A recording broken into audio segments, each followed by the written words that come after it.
खुदा आपको बरकत दे चुका है। अपोस्टल जी, ये भाई का नाम सुखदेव सिंह है और अपोस्टल जी साथ में इनकी वाइफ हैं और इनकी बेटी रिम्पल। ये अमृतसर से मंदिर वाला प्लॉट से आए हैं अपोस्टल जी। और इनके कहने के अपोस्टल जी, जब से ये मिनिस्ट्री की शुरुआत हुई है अपोस्टल जी, तब से अपोस्टल जी ये मिनिस्ट्री की शुरुआत से ही अपोस्टल जी इस मिनिस्ट्री के साथ जुड़े हुए थे। और अपोस्टल जी, इनका कहना है कि जुड़ने का कारण ये था कि ये सिस्टर के गले में लगातार दर्द रहता था, जो इनके मदर हैं सिस्टर के। तो अपोस्टल जी, इतना ज़्यादा दर्द था कि इनको लगता था कि शायद मेरे गले में कुछ है। इनको लगता था कि शायद कैंसर है, ऐसा भी इनके मन में लगातार चलता था, जिसकी वजह से ये बहुत परेशान थे अपोस्टल जी। और अपोस्टल जी ये काफ़ी देर रहा। फिर उसके बाद अपोस्टल जी, इनका कहना है कि तभी उन दिनों में अपोस्टल जी ये आपसे मिले जब आप इवेंजलिज्म की सेवा करते थे अपोस्टल जी। उसी समय अपोस्टल जी जैसे आपके द्वारा प्रार्थनाएं हुई ये सिस्टर के ऊपर, और उसी दिन से अपोस्टल जी ये सिस्टर बिल्कुल फ्री हो गए। फिर उसके बाद अपोस्टल जी इन्होंने प्रभु के साथ चलना शुरू कर दिया। और अपोस्टल जी जैसे जैसे ये चलते गए, विश्वास में बढ़ते गए, और बहुत सारी परमेश्वर ने इनको बरकतें दी, गवाहियां इनके सुनो, जब किसी की गवाही सुनते हो ना तो ध्यान देना, क्योंकि मैंने तुम्हें समझाया था गवाही एक वचन है, ताजा वचन। जब तुम बाइबल के अंदर 12 साल जिसको लहू बहने का रोग था उसको पढ़ते हैं तो क्या बोलते हो? गवाही बोलते हो या वचन बोलते हो? उसको वचन बोलते हो ना। तो पुराने नियम में जो अलीशा के द्वारा नमान कोड़ी हील हुआ था, वो सारा वाक्य पढ़कर क्या बोलते हो? वचन बोलते हो या गवाही? वचन बोलते हो ना, क्योंकि उस समय जो कुछ परमेश्वर के साथ हुआ वो हमारे लिए लिखा गया, तो इसीलिए वो हमारे लिए प्रूफ है, एविडेंस है जीवित परमेश्वर का। तो ये वो जो कुछ लिखा हुआ उसका रियल प्रमाण हमारे सामने भी प्रकट हो रहा है, जिससे हम और तब्दील हो जाए परमेश्वर की इच्छा में और नए जीवन में कन्वर्ट हो जाए। और ये सब कैसे पॉसिबल होता है? क्योंकि मैंने सबसे ज़्यादा शिक्षा दी है मन के ऊपर, बहुत ज़्यादा। और मैंने जो रिसर्च की है, आत्मिक रिसर्च, वो सब कुछ मन के द्वारा होना है, आपका भला। ये जो तेल पानी कपड़ा लगाते हैं बॉडी पर, ऐसा सोचते हैं उससे भला हो जाएगा, कुछ नहीं होता। मैंने कर देखा, ये हमारी मिनिस्ट्री में भी ये सब कुछ होता था एक दिन, लेकिन जब इसको हमने छोड़ा तो लोगों ने हमको छोड़ दिया। सोच लो, इस हद तक मानसिकता में गिरे हुए लोग हैं, इन चीजों में लोगों ने हमें छोड़ दिया, और वो भी बड़ी तादाद में। आज भी जो लोग नहीं आते हमारे पास, इसी कारण नहीं आते, इसी गुस्सा करते हैं, वो ये यूज नहीं करते।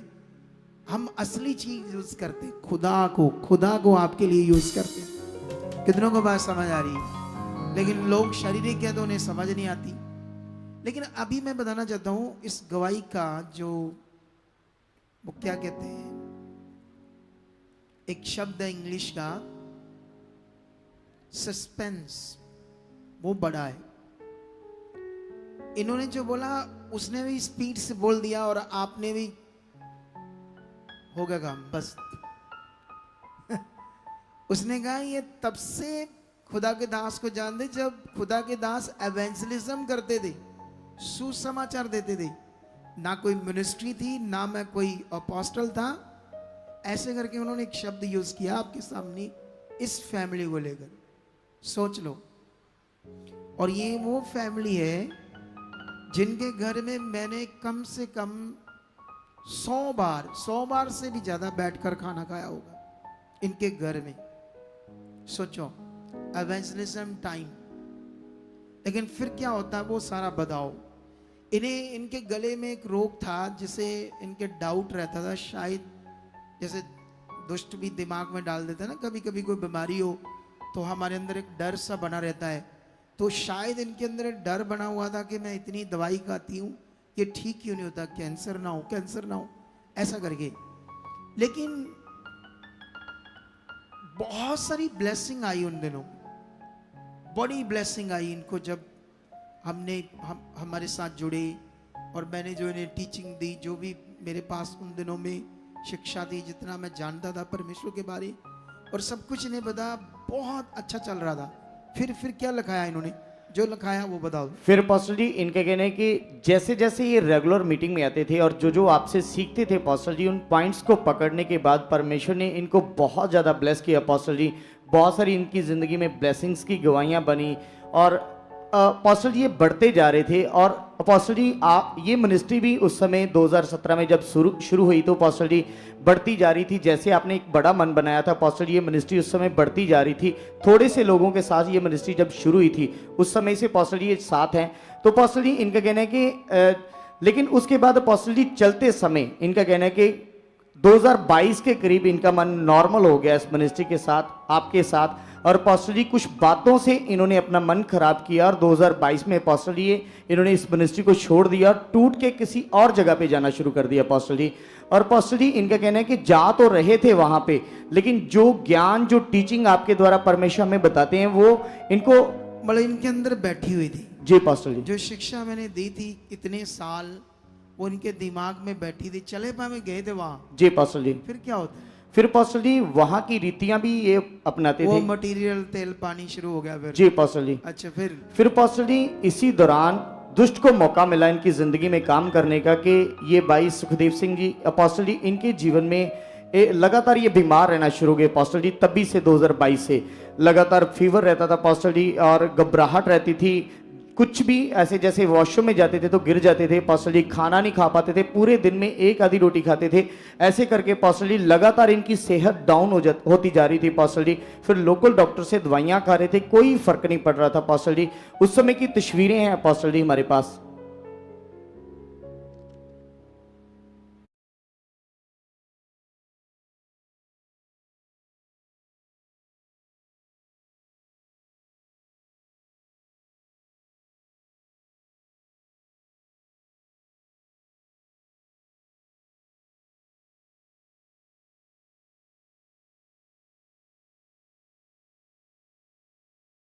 बात करनी है वो बताओ।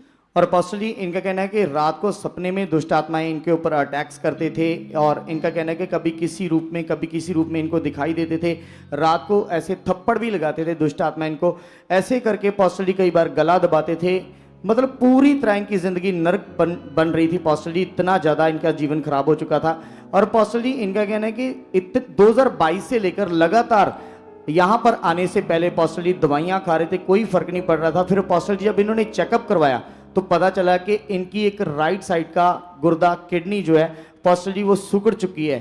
और डॉक्टर के अकॉर्डिंग पास्टर जी लगातार ट्रीटमेंट करवा रहे थे, लेकिन दवाइयाँ खाने के बावजूद भी कोई फर्क नहीं पड़ रहा था। लगातार इनकी कंडीशन खराब होती जा रही थी पास्टर जी। फिर उसके बाद पास्टर जी फिर से इस कंडीशन को देखकर और फिर से पास्टर जी जो आप कलीसिया से प्यार करते हो, जो इनको प्यार मिला था आपके द्वारा, उसी प्रेम को याद करते हुए पास्टर जी फिर से इन्होंने वापसी की और पास्टर जी 2025 में फिर से इन्होंने आना शुरू किया। वापसी का कारण ये इनकी गुड़िया है जो साथ खड़ी है, क्योंकि ये नहीं टूटी, ये इधर बनी रही और यही उनको जाकर कुछ ना कुछ पॉइंट बताती रहती थी और जिसके कारण ये वापस आए, है ना।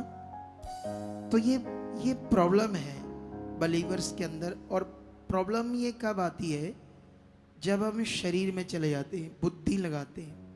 बाइबल में तो लिखा बुद्धि का सहारा नहीं लेना, लेकिन अब तुम्हें सही परमेश्वर की इच्छा में चलने की टीचिंग ज्ञान चाहिए। ये सबसे मेन है। रीतियां मेन नहीं है। आप कैसी भी रीतियां करो, आप सोचो ये पास्टर है, ये ऐसी चीज देता है। इधर तो वैसे क्रिश्चियनिटी में बहुत शैतान काम करने लगा। कोई ईंटों पर प्रार्थना करके ईंटें बेच रहा है। इधर गवाहियां सुन रहे हैं या नहीं सुन रहे? जबकि हम किसी को प्रार्थना करके पैसे भी नहीं ले सकते, इतना सख्त हुक्म है। तो जो ईंटें बेच रहे, तेल बेच रहे, क्या क्या हो रहा है क्रिश्चियनिटी में, ये घुस चुका है शैतान सेवकों के अंदर, ताकि जो लोग हैं वो भटक जाएं। कितनों को बात समझ आई? सीरियसली परमेश्वर क्या चाहता है, उसके साथ चलना क्या है, ये मेन है। यही आपको सीखना है। तो जब ये फिर इनकी प्रेयर होती तो क्या होता है? फिर पास्टर जी उससे पहले यहाँ पर आने से पहले पास्टर जी इनका कहना है कि ये भाई को गुर्दा सिकुड़ गया डॉक्टरों के अकॉर्डिंग। जी पास्टर जी। गुर्दा सिकुड़ना इट्स सीरियस मैटर, बंदे की बड़ी बुरी हालत हो जाती है। कितनी भाई बुरी हालत होगी थी तेरी रोज। कैसे लगता था तुम्हें मैं बच जाऊंगा, क्या होगा मेरे साथ? लेडीज एंड जेंटलमैन और खुदा के दास pastor Satpal Singh Rana ji, God bless you.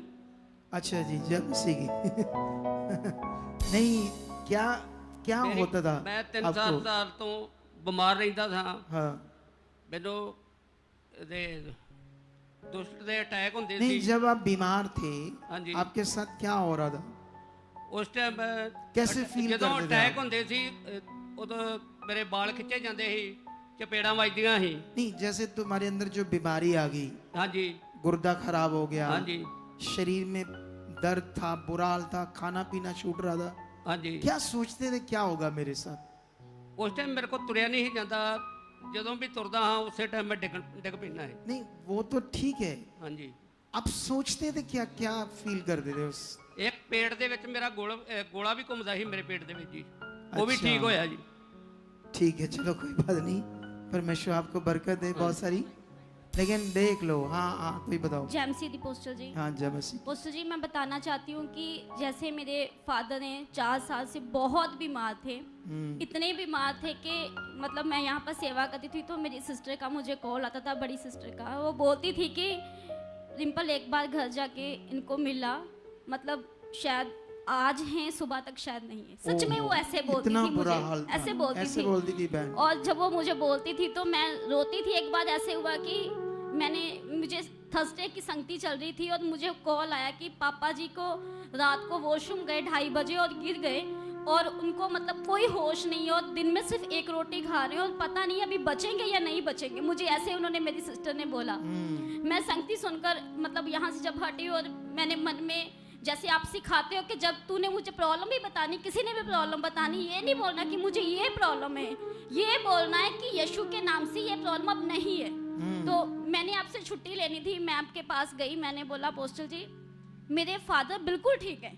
तो आपको समझ आ गई आत्मा में। आपने पूछा क्या हुआ, मैंने बोला उनको ऐसे कोई अटैक आया है, मुझे नहीं पता कौन सा है बट मुझे पता वो बिल्कुल ठीक है। आपने बोला जा घर जा, परमेश्वर ठीक कर चुके। जब मैं घर गई, मैं फ्रूट लेके गई, बहुत सारे फ्रूट लेके गई। मैंने सोचा मेरे फादर ही खाएंगे। जब मैं गई उन्होंने एक बाइट खाई तो रोटी पानी तो कुछ भी नहीं खा रहे थे। मैंने प्रार्थना की, मैंने बोला परमेश्वर निश्चय मैं जानती हूँ कि तेरा वचन बताता है कि मसीह में की गई मेहनत कभी व्यर्थ नहीं जाती और जो ये मैं सेवा कर रही हूँ मुझे पता है कि मैंने अपनी गवाही लेनी है। क्योंकि मेरे फैमिली 4 साल से आते नहीं थे। मैं उनको बोलती थी कि आप मेरे साथ चलो, वो कहते थे नहीं हम नहीं जाएंगे। मैं बोलती थी, बहुत बोलती थी। मैंने इसलिए उनको कहना ही बंद कर दिया। मैंने फिर परमेश्वर को कहा, कभी कभी टीम वाले वॉलंटियर मुझे पूछते थे आपके पेरेंट्स कहाँ हैं, आपकी फैमिली कहाँ है, तो मैं विश्वास के साथ कहती थी इस रूम में मेरे फादर है, इस रूम में मेरी मदर बैठी है।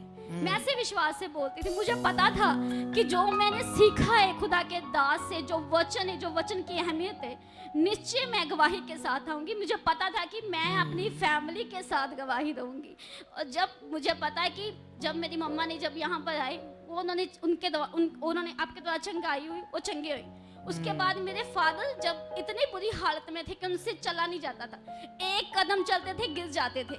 यहाँ तक कि मेरे फादर मतलब वॉशरूम तक जाने की उनकी कंडीशन नहीं थी, कुछ करने की कंडीशन थी, भार उठाने की उनकी कंडीशन नहीं थी। इतनी बुरी कंडीशन थी उनकी कि उनकी सेहत में जैसे मान लो 40-50 kg उनका वेट था जो रह गया था।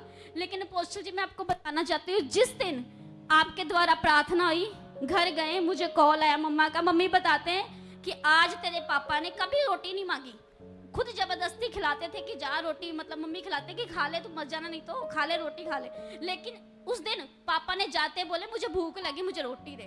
आज मेरे फादर 4-4, 5-5 एक टाइम की रोटी खाते जो एक भी रोटी नहीं खाते थे।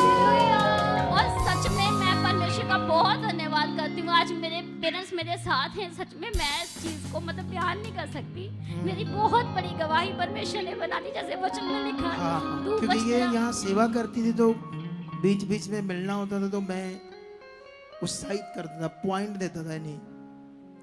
तो देख लो इसके बच्चे के कारण फिर से वो सही राइट प्लेस और राइट टीचिंग को पकड़ चुके हैं। और साथ में ये कभी विश्वास भी नहीं करते थे ये भाई साहब। ये जब से फैमिली आई है, ठीक है यीशु मसीह है, खुदा है, ऐसा मानते थे, लेकिन जो बिलीव होता है वो इन्होंने कभी नहीं किया था।